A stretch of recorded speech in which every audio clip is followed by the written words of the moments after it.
My name is Marilyn Grace, and I'm president of Storyteller Productions, and I've been working on finding out if Butch Cassidy and his kid died in Bolivia or if they came back to the United States. And I've spent 22 years. I have 2 books on Amazon. I'm here today with Brent Ashworth. And Brent is a collector, and he has all these Butch Cassidy items. He has everything on all historical figures. So I want to introduce you to Brent Ashworth. Hey, Brent. It's nice to be here with you, Marilyn, and we're going to talk a little bit about Butch Cassidy in Bolivia, and then afterwards. So, got some good documentation on him and his life. Most of it begins with the Percy Siebert scrapbook. Percy Siebert was the mine foreman. This is down at the Concordia tin mines. There's a photograph of him here. And in later life, he was interviewed by James D. Horan, the Western author, for a number of his books and so on. This particular book is called The Outlaws, The Authentic Wild West. There's a picture of Siebert in his old years before he passed away in the 1960s. This picture was taken in 1961. And it was Siebert that received a couple of letters from Butch Cassidy, the last known letters that we have before he disappears, before the famous shootout, which took place on November 4th of 1908. And this is the Siebert scrapbook, which is an interesting book in and of itself. The scrapbook is really just the U.S. Department of Agriculture book, which Siebert, paper being expensive and so on, just decided to start pasting things in from his life down in South America, mostly in this book. He was a businessman who traveled quite extensively, but he did spend the years when Butch and Sundance were down at the Concordia tin mines, working as hired by Siebert to be mining guards for the payroll, which is kind of ironic because, of course, they've been hitting payrolls and did later down in Bolivia. They first left the United States after having their picture taken. We call it the Fort Worth Five, down in Fort Worth, Texas, and it was following the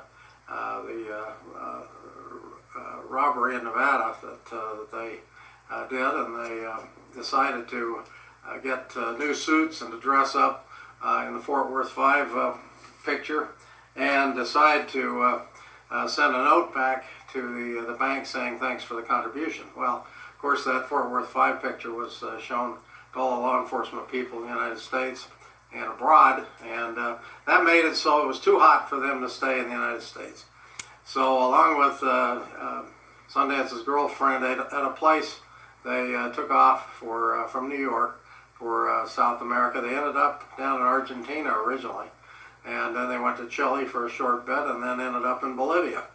And it was during the Bolivian years that they resumed their outlaw career by knocking over payrolls and banks and things like that. And it was also during that time that they made friends with the man that hired them, Percy Siebert, who was originally an American that went down there to work in the mining business and so on, which was quite prolific, big mining operation, and a number of other American outlaws were also down there at the time. We know that. But the Siebert kept a scrapbook from about the time he first went down there around 1900 until after the shootout, about 1910 or so.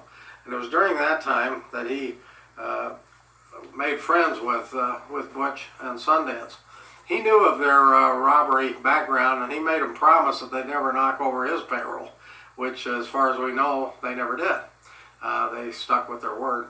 But in the course of time, they did a little traveling, and 2 letters were received by Siebert, which he pasted into his scrapbook, and they were noted on the outside of the second letter that these were letters. And I wanted to show you these because they're quite interesting, because they were actually pasted in that book. That's a page there from the scrapbook right there. So the page was loose, and I took it out of the scrapbook when I acquired it.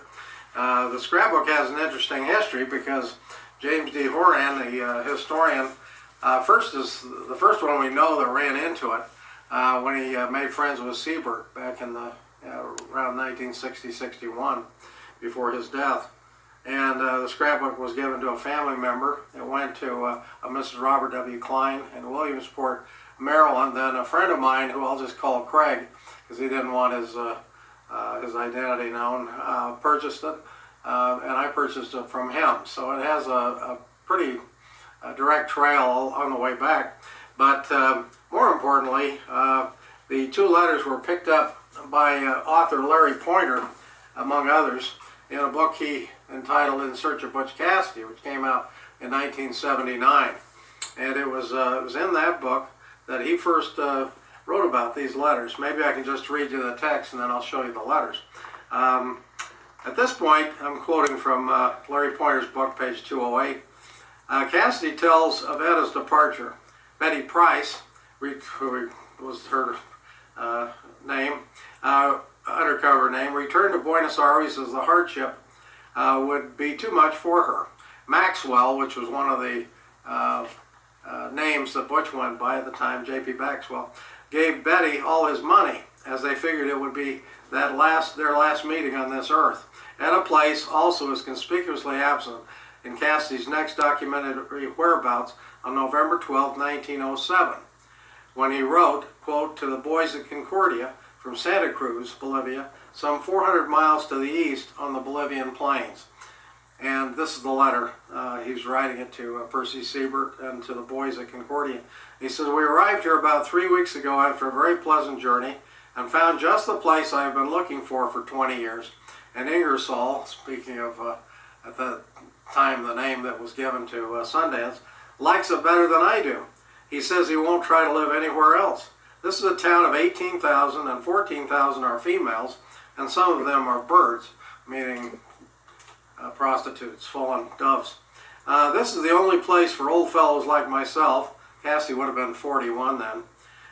One never gets too old if he has blue eyes and a red face and looks capable of making a blue-eyed baby boy. Obviously, this is not a letter you'd read in church. But he goes on, and then he uses God's name. If I could call back 20 years and have red hair with this complexion of mine, I would be happy. I've got into the 400 set as deep as I can go. The lady feeds me on fine wines, and she is the prettiest little thing I ever seen. But I'm afraid Papa is going to tear my playhouse down, where he is getting nasty. But there is plenty more. This place isn't what we expected at all. There isn't any cattle here. They were trying to continue with their cattle business. They had several hundred heads. Some sources said they had over 1,000 head of cattle between them when they were trying to go straight. The place isn't what we expected at all. There aren't any cattle here. All the beef that is killed here comes from Moyo, a distance of 80 leagues, and are worth from 80 to 100 BS or Brazilian dollars. But cattle do very well here, and grass is good, but water is scarce. There isn't any water in this town when there is a dry spell for a week. The people here in town have to buy water at $1.80 per barrel, but they can get good water at 40 feet, but are too lazy to sink wells. And he goes on to talk about some of the things that they're running into at that point. And then he says, we expect to be back in Concordia in about a month. Good luck to all the fellows, J.P. Maxwell. Well, he writes that letter. It's a long 3-page letter. I'll show you in a minute. And then later on, Cassidy's last letter addressed to C.R. Glass. C.R. Glass was the mine owner, kind of Siebert's boss, if you would. And evidently in La Paz at the time was written February 16, 1908, from the Concordia mine at Tres Cruces. And he says, this is Butch's handwriting again, Scarberry, speaking of George Scarberry, manager of a mine near the Concordia, leaves here for Sica on the 18th. He will be there the 20th. I don't know how long he will be there, but I will let you know when he leaves. Everything is okay here as far as I know. Yours truly, Gilly. Well, that's kind of interesting because Gillies was his mother's maiden name, and as far as we know, this is the last undercover name that he used. quoting again Larry Pointer, the J.P. Maxwell alias was Cassidy's most frequently used name during his association with the boys at Concordia. Gilly was an unknown Cassidy alias until the discovery of this letter, although the bandit's mother's maiden name was Gillies, remarkably similar. The handwriting is the same as that in other Cassidy correspondence. This second letter is the last documented evidence of Butch Cassidy's presence in South America. And a number of other books and articles have picked up on these. They're very well-known letters. The letter from to the boys of Concordia from Santa Cruz, I hold in my hand. This is the original of that. Again, the last page. Just wanted to show you that these were taken out of that scrapbook. This scrapbook Percy right Siebert. here. Yeah. Okay. Out of Siebert's scrapbook, which you can see a lot of the pages are loose in it. And he puts in all kinds of articles and letters, and he has various different businesses that he was involved with, and business cards that he puts in here, Percy Siebert. And then this is the letter to the boys at Concordia, which is a 3-page letter. I read you the juicy first part of it in the end, but it's all about business basically, and running their cattle business.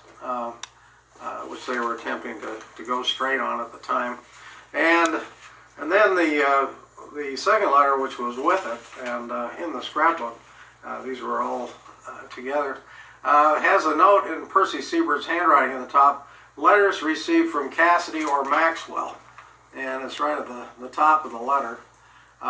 So we know both these letters, their handwriting's identical, were Butch Cassidy's, and as Larry Pointer points out, this is the very last known evidence of Cassidy being in Bolivia. We don't have any other letters that come later than this in Bolivia.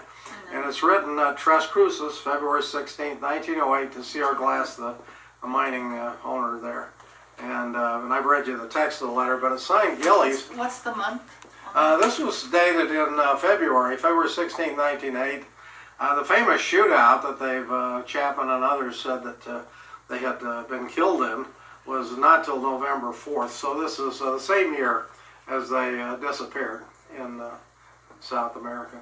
And there's a lot of question about Percy Siebert. These came from his scrapbook, like I say, but more importantly is, well, why would Percy Siebert, who was brought in to identify their bodies, because he knew what they looked like, and he evidently identified these two bodies from the shootout on November 4th as being bodies of Butch and Sundance. Why would he misidentify them? And a good response to that is found in Butch Cassidy, My Brother, by Lula Parker Bettinson. She did this book with Brigham Young University and told her story to Dora Flack, who was a famous LDS Mormon genealogist and researcher.